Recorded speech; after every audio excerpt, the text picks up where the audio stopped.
The New Mexico dawn came harsh and cold, painting the desert landscape in shades of copper and gold while frost glittered on the sagebrush like scattered diamonds. Daniel McKenna had been awake since before sunrise, as was his habit.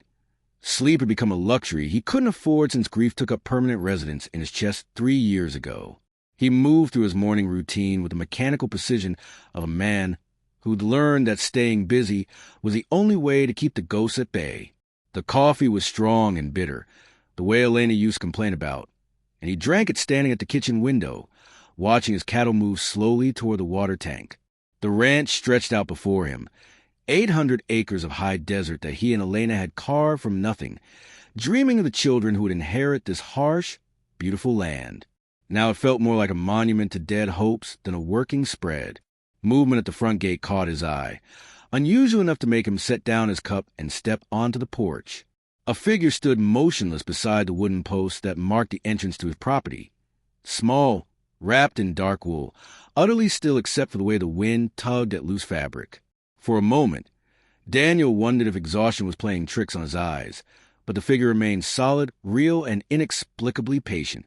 He pulled on his coat and walked 100 yards to the gate, his boots crunching on frost-brittle grass. As he drew closer, the figure resolved into a woman, Apache by the look of her, with a kind of stillness that spoke of someone accustomed to waiting. She was perhaps 25, with long black hair braided with strips of leather and small silver ornaments that caught the morning light. Her dress was simple but well-made, covered by a heavy wool blanket that had seen better years but was clean and carefully mended. "Ma'am," Daniel said, stopping a respectful distance away. "You lost." She turned to face him then, and Daniel felt something shift in his chest at the sight of her eyes. Dark brown, almost black, holding depths he couldn't read but recognizing pain when he saw it. Her face was composed, beautiful in the way of carved stone, but he caught the slight tightness around her eyes that spoke of recent tears carefully hidden. "You are Daniel McKenna," she said, not a question, but a statement delivered in careful English with the faint accent of someone for whom it was a second language. "I am," Daniel confirmed, studying her face for some clue about why she knew his name. "And you are—" "Ayanna," she replied simply. "I have come as promised." The words hung in the cold air between them like smoke, meaningful but incomprehensible. Daniel searched his memory for any promise he might have made, any agreement he might have forgotten in the fog of the past 3 years, but found nothing. "I'm sorry, but I don't recall making any promises to you or your people," Daniel said gently, not wanting to cause offense but genuinely confused. Ayanna reached into her blanket and withdrew a small leather pouch, from which she extracted a piece of paper, old, yellowed, folded many times. She handed it to Daniel without words, waiting while he unfolded it with careful fingers. The writing was his own, though from years ago, in the careful script Elena had helped him improve during their courtship. It was a letter of agreement, formal and binding, promising marriage to the daughter of Chief Running Bear in exchange for safe passage and water rights through Apache territory during the harsh drought of 1898. Daniel's signature was there at the bottom, along with Running Bear's mark, witnessed by the territorial Indian agent. Jesus. Daniel breathed, the memory flooding back like cold water. 5 years ago, when the drought had threatened to destroy everything he and Elena had built, when desperation had driven him to seek help from the Apache bands who controlled the mountain water sources. The chief had offered a bargain, marriage to his daughter in exchange for water rights that would save Daniel's ranch and cattle. But Elena, Daniel started, then stopped, understanding beginning to dawn. The agreement had been made when Elena was still alive, when the idea of marrying another woman was unthinkable. But Elena was 3 years dead, and debts, especially debt of honor, didn't die with the people who made them complicated. "Your wife's death was known to my father," Ayanna said quietly, reading the confusion and growing comprehension in his face. "He waited the proper time for mourning. Now he sends me to fulfill the agreement." Daniel looked from the letter to the woman standing before him, realizing that she was as much a pawn in this arrangement as he was. Someone had decided their fates without consulting either of their hearts, and now they both had to live with the consequences. "You could have sent word," Daniel said finally, "given me time to prepare, to think about this. My father is dead. Ayanna replied, and for the first time, her composure cracked slightly. Pneumonia, 2 weeks ago. I have no family left, nowhere else to go. The agreement is all I have. The simple truth of it hit Daniel like a physical blow. She wasn't here by choice any more than he was bound by choice. They were both trapped by circumstances and honor, and the weight of promises made by people who hadn't foreseen how life could shatter the best-laid plans. "Well then," Daniel said, folding the letter carefully and handing it back to her, "I suppose you'd better come inside. It's too cold to be standing out here discussing the future." As they walked toward the house, Ayanna's small bundle of possessions slung over her shoulder, Daniel found himself wondering what Elena would have thought of this development. Probably she would have been practical about it. Elena had always been practical, but practical didn't make the situation any less strange, any less like stepping into someone else's life. At the porch steps, Ayanna paused and turned to him. "I do not expect love," she said quietly. "I know your heart belongs to your dead wife. I ask only for shelter and the protection of your name." Daniel nodded, understanding that she was trying to make this easier for both of them by setting expectations low.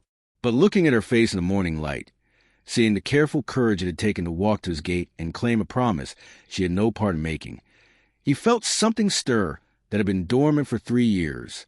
Not love, not yet, but possibility. "Come in, Ayanna," he said, opening the door to the house that had been too quiet for too long. "Welcome home." The house that Ayanna entered spoke of love, carefully tended and abruptly abandoned. Every surface held the ghost of a woman's touch. Embroidered curtains now faded by 3 years of harsh sunlight, a rocking chair positioned to catch the morning light through the kitchen window, dried flowers in a vase that no one had thought to replace or remove. Daniel watched Ayanna's eyes take in these details, cataloging the evidence of the life that had existed here before her arrival. "Elena," he said simply, following her gaze to a small daguerreotype on the mantel. "My wife." Ayanna nodded, studying the photograph of a young woman with kind eyes and a gentle smile.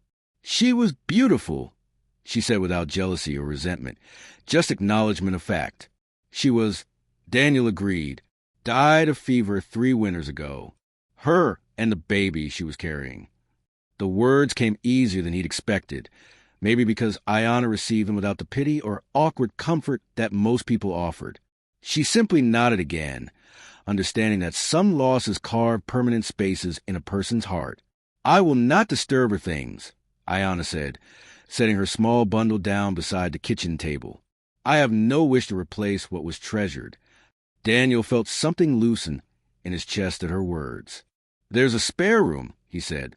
It was going to be the nursery, but... He stopped, unable to finish the sentence that still cut too deep.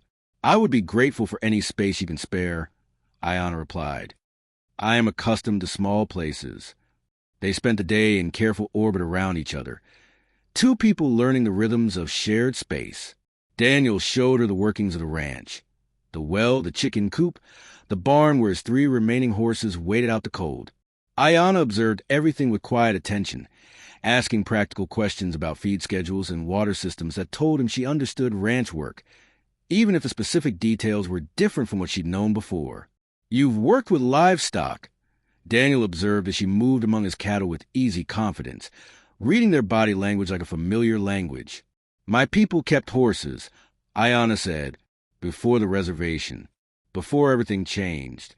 There was no bitterness in her voice, just a flat acceptance of someone who'd learned that dwelling on what was lost served no purpose.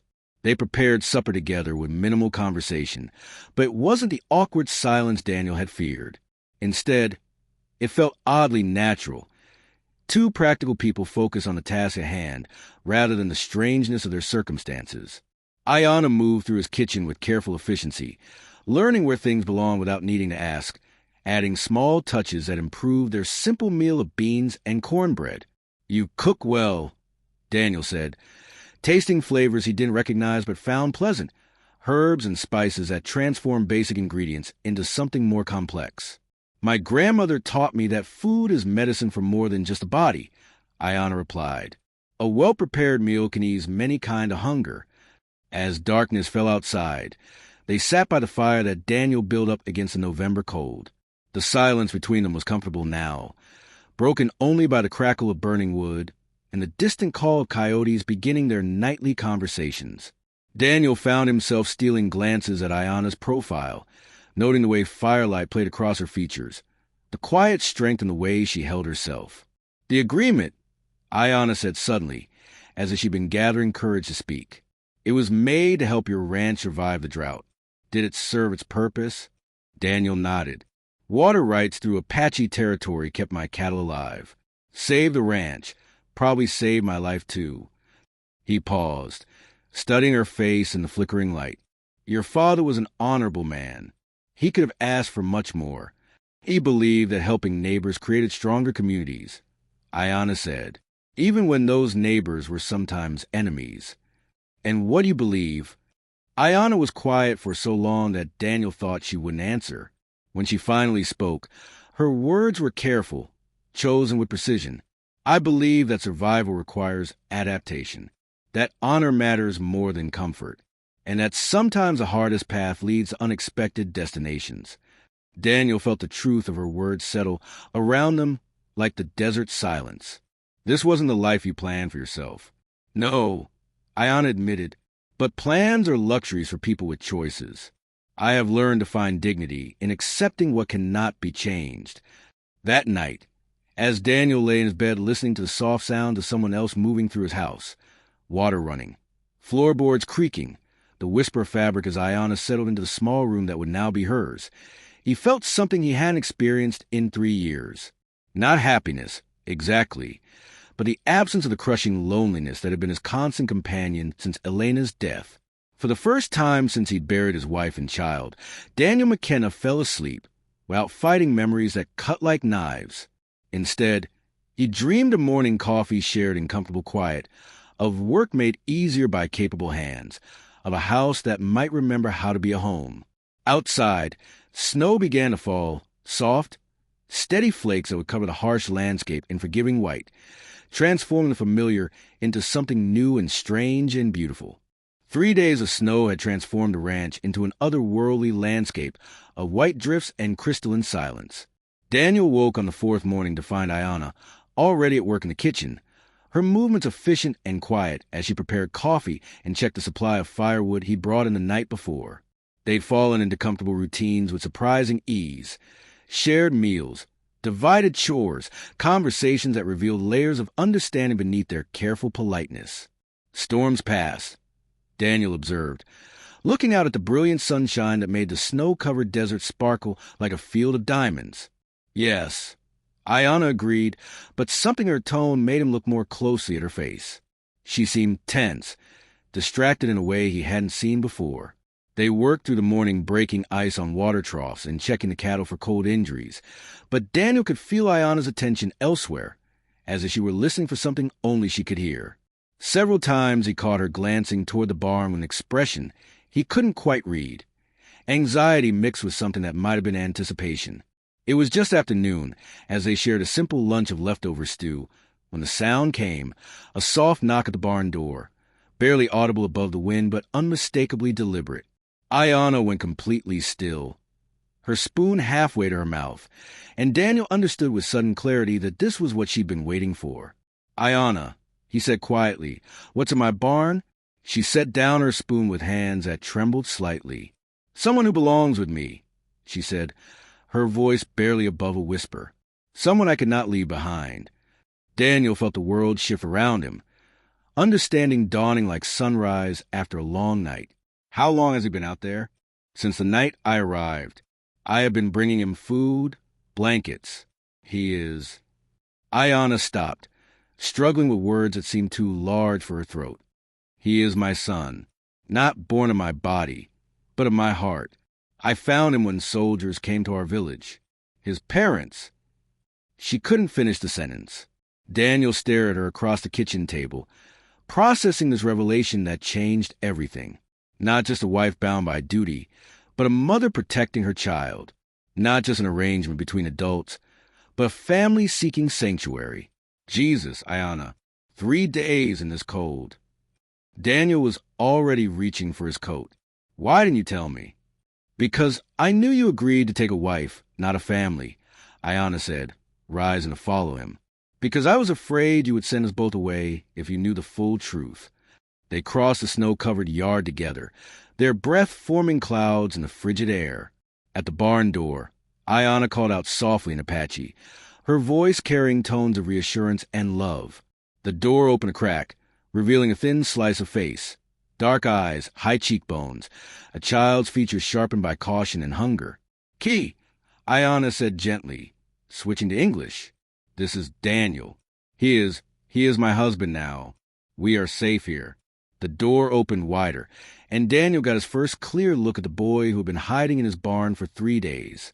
Maybe 8 years old, small for his age, but with the kind of wiry strength that spoke of a hard life survived through determination. His clothes were clean but patched, and he carried himself with the hyper-alert stillness of a wild animal ready to bolt at the first sign of danger. "Hello, Key," Daniel said, crouching down to put himself at the boy's eye level. "I'm sorry you've been cold out here. That's my fault for not knowing you needed help." The boy looked between Daniel and Ayana, clearly trying to assess this new situation. When he spoke, his English was halting but clear. "Ayana said you might not want Apache boy in your house." Daniel felt something crack open in his chest at the matter-of-fact way the child spoke about his own unworthiness. "Well, Key, Ayana was wrong about that. Any boy who belongs to her belongs here too." The transformation in Ayana's face was immediate and devastating. Relief so profound it was almost painful to witness. Daniel realized that she'd been carrying this secret like a weight that threatened to crush her, certain that revealing the truth would mean losing the only refuge she had. "Come on," Daniel said, straightening and gesturing toward the house. "Let's get you warmed up and fed properly. Barn's no place for a boy in winter." As they walked toward the house, Key staying close to Ayana's side, but stealing curious glances at Daniel, the rancher found himself thinking about the nursery that had never been used, the cradle that still sat empty in the small room Elena had prepared with such hope. Maybe this wasn't the family they planned, but it was a family nonetheless, unexpected, complicated, and suddenly precious in ways Daniel was only beginning to understand. Inside the warm kitchen, as Ayana fussed over Key with the fierce tenderness of a mother who'd nearly lost her child to cold and fear, Daniel felt his house begin its transformation from shelter to home. Not because of duty or obligation, but because of something much simpler and more powerful. The recognition that some gift arrived wearing the disguise of burdens, and that love, real love, has nothing to do with blood and everything to do with choice. The house filled with new sounds in the days that followed. Small footsteps on wooden floors, whispered conversations in Apache between Ayana and Key, the particular silence that comes from a child trying very hard to be invisible. Daniel found himself moving more carefully through his own home, hyper-aware of the boy who seemed to materialize and vanish like smoke, always watching, always ready to disappear if the situation turned dangerous. Key ate like someone who'd learned that meals couldn't be trusted to last, stuffing food into his cheeks with the desperate efficiency of a squirrel preparing for winter. Daniel recognized the behavior. He'd seen it in animals that had survived lean times, in men who'd learned that plenty was always temporary. So he made sure there was always extra bread on the table, always another helping available, never commented on the way the boy hoarded biscuits in his pockets. "He will learn to trust abundance," Ayana said quietly one evening as they watched Key carefully wrap a piece of cornbread in a cloth napkin. "But it takes time to believe that tomorrow's meal is certain." "How long has he been yours?" Daniel asked, noting the way Ayana's eyes followed the boy's every movement with the fierce protectiveness of a she-wolf guarding her cub. "Since he was 5. Soldiers came to his village during the autumn hunt, when most of the men were away. They—" Ayana's voice caught, and she took a moment to compose herself. "I found him 3 days later, hiding in a dry creek bed, nearly dead from thirst and terror. His parents, his grandparents, his baby sister, all gone." Daniel felt the familiar weight of loss settle in his chest. "And you've been caring for him since then. He became my son the moment I chose to pick him up instead of leaving him for the vultures." Ayana said simply, "Blood doesn't make a family. Choice does." Daniel nodded, understanding more than she might have expected. "Elena and we lost 3 babies before she died carrying the 4th. Never got to hold any of them. Never got to teach them to walk or read or ride a horse. He paused, watching Key carefully arrange his hoarded food in neat rows on the small table beside his makeshift bed. Maybe this is how it's supposed to work. Maybe family finds you when you're ready for it. That night, Daniel lay awake listening to the soft murmur of Ayana's voice as she told Key's stories in Apache. Old tales about clever coyotes and brave warriors and the spirits that lived in the mountains. The words were foreign, but the rhythm was universal. The ancient music of a parent soothing a child into sleep. The same melody that had echoed through human dwellings since the first mother sang her baby into dreams. The breakthrough came a week later, during a blizzard that kept them all trapped inside for 3 days. Daniel was working on harness repairs while Ayana mended clothes, and Key was supposed to be playing quietly in the corner. Instead, the boy had crept closer and closer to Daniel's workspace, fascination overcoming caution as he watched the careful process of leather work. "You want to try?" Daniel asked without looking up, noting how Key's fingers had been tracing the movements of the awl and needle. The boy froze, clearly torn between desire and distrust. "I would not want to damage your tools," he said carefully. "Can't learn without practice," Daniel replied, making space beside him on the bench. "And mistakes are just another way of learning what doesn't work." For the next hour, Daniel taught Key the basics of leatherwork: how to punch holes evenly, how to thread the heavy needle, how to pull the stitches tight without breaking the thread. The boy's hands were small but surprisingly deft, and he absorbed instruction with the intense focus of someone who understood that knowledge was survival. "You're good at this," Daniel said as Key completed his first successful stitch. "Got steady hands and good eyes." Key's face lit up with a smile, so bright it was like watching the sun break through storm clouds. "My father was good with his hands, too," the boy said, then caught himself, glancing nervously at Ayana as if he revealed too much. "Tell me about him," Daniel said gently, continuing to work while giving Key space to decide whether to trust him with memories. Slowly, hesitantly, Key began to talk about his birth father, a man who could make horsehair into rope, who carved wooden toys that looked like real animals, who had been teaching his son to read tracks in the dirt when the soldiers came. Daniel listened without judgment, understanding that the boy needed to honor his first family before he could fully accept his second one.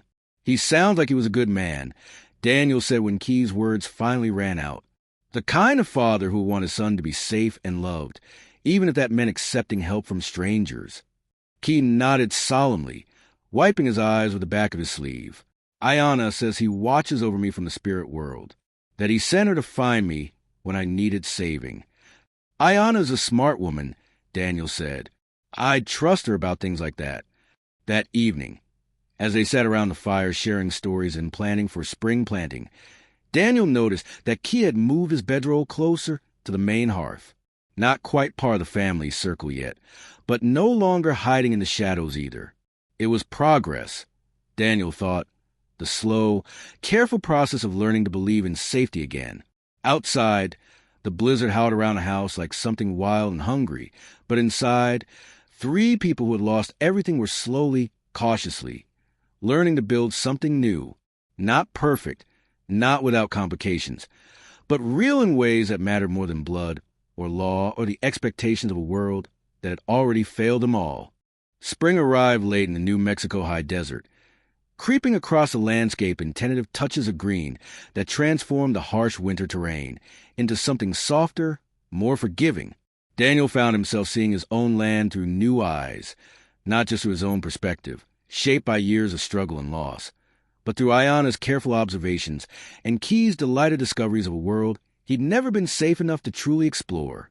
The boy had grown visibly stronger over winter months, filling out from the scrawny, half-starved child who'd hidden in the barn to someone who could split kindling and help with feeding chores without being asked.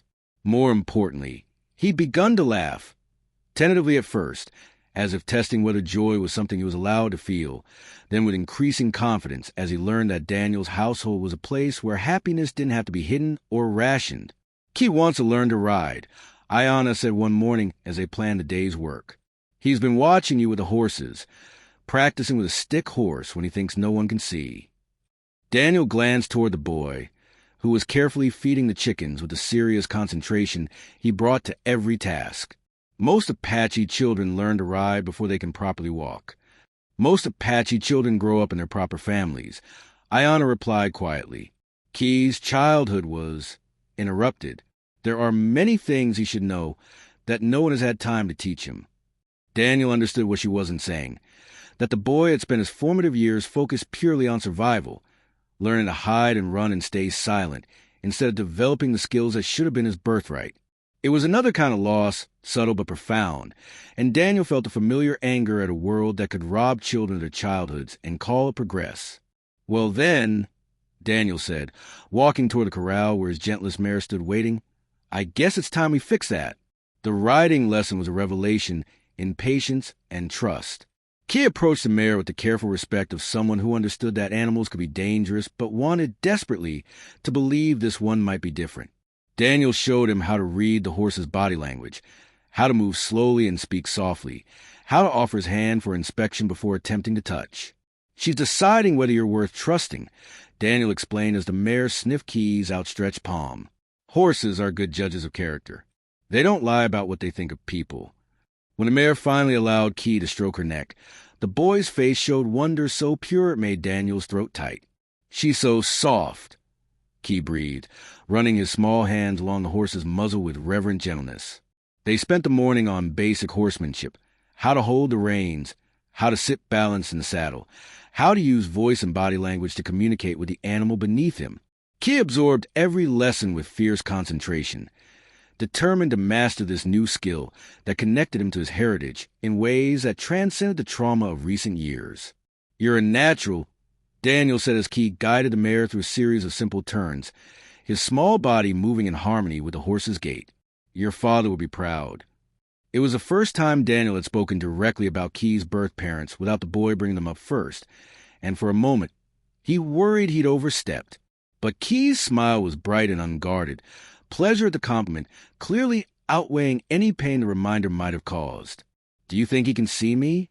Key asked, pulling the mare to a gentle stop. From the spirit world? I think anyone who loved you as much as he did finds a way to keep watching over you, Daniel replied honestly. And I think he's grateful that you found people who want to take care of you the way he would have if he'd lived. That afternoon, while Key practiced his new riding skills with Ayanna's patient supervision, Daniel found himself thinking about the strange family they'd become. Not the family any of them had planned or expected, but something that worked in ways he was still learning to understand. They were all broken people, Daniel by loss, Ayanna by displacement, Key by trauma, but somehow their breaks fit together in ways that made them stronger rather than weaker. He's happy, Ayanna said that evening as they watched Key carefully brush down the mare, taking seriously his new responsibility for her care.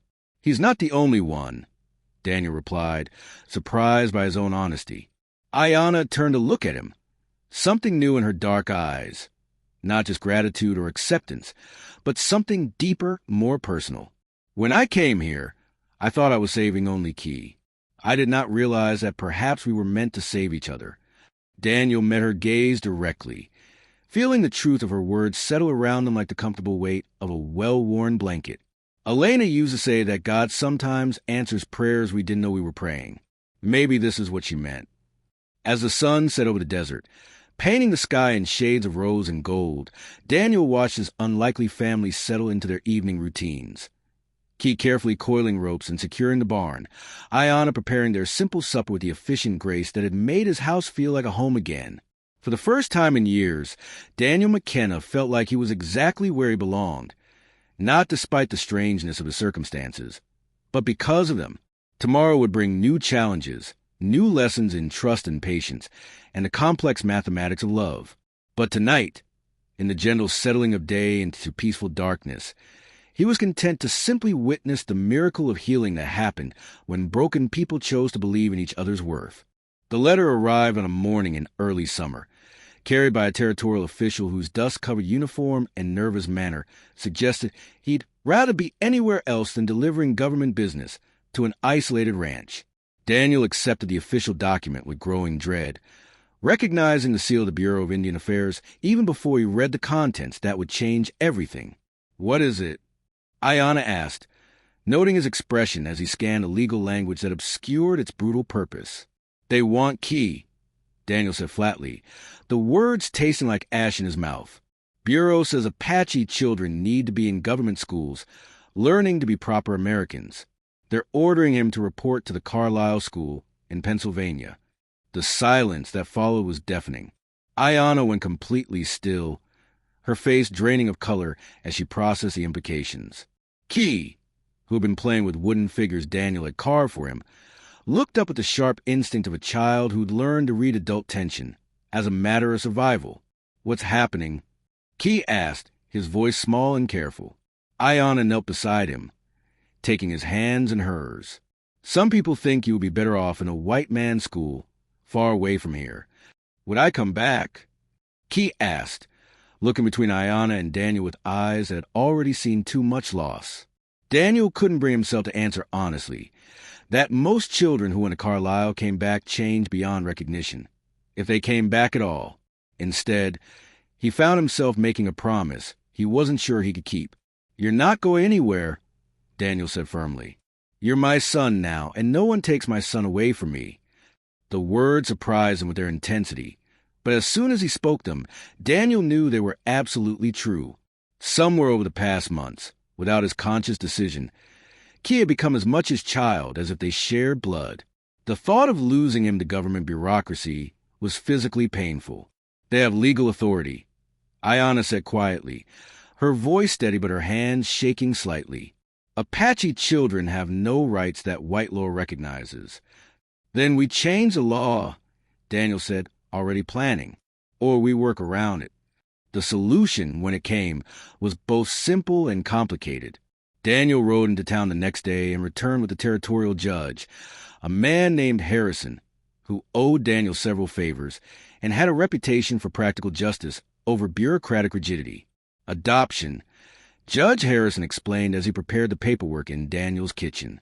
Legal adoption makes Key your son under territorial law, with all the rights that entails.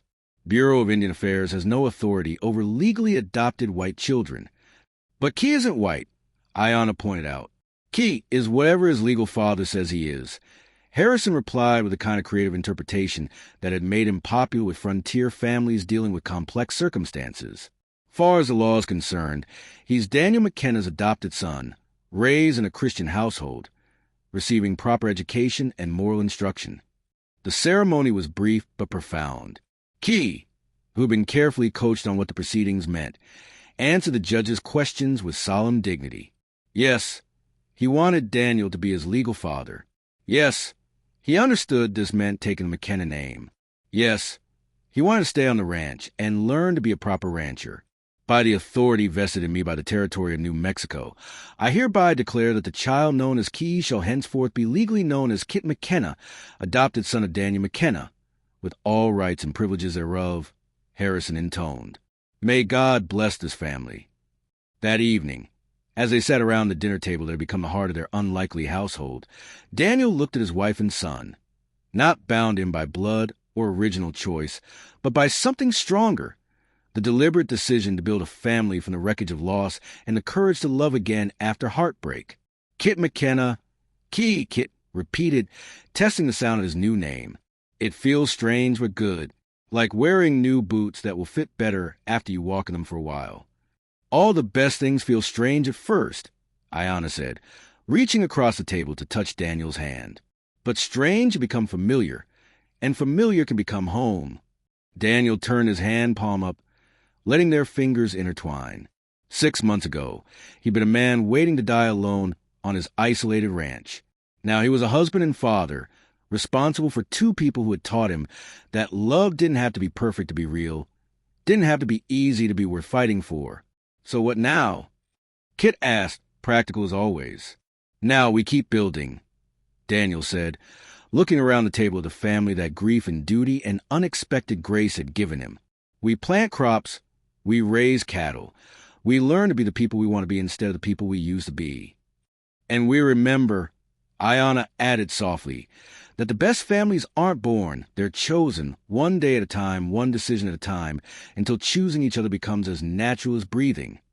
Outside, The New Mexico desert stretched endlessly under a sky full of stars, vast and harsh and beautiful. Inside, three people who had found each other against all odds settled into the comfortable rhythms of love, discovered late, held close, and protected with the fierce tenderness of those who understood exactly how precious and fragile happiness could be. The house that had once echoed with silence now hummed with the quiet music of daily life. Conversations in two languages, the sound of Kit's laughter as he told stories about his day's adventures, the soft murmur of Ayana's voice as she sang Apache lullabies that seemed to bless the very walls with their ancient wisdom. Daniel McKenna had learned, finally, that home wasn't a place you inherited or built or defended. Home was what happened when lonely people stopped being afraid to need each other, stopped being afraid to stay, stopped being afraid to believe that tomorrow might be different from yesterday in all the ways that mattered most.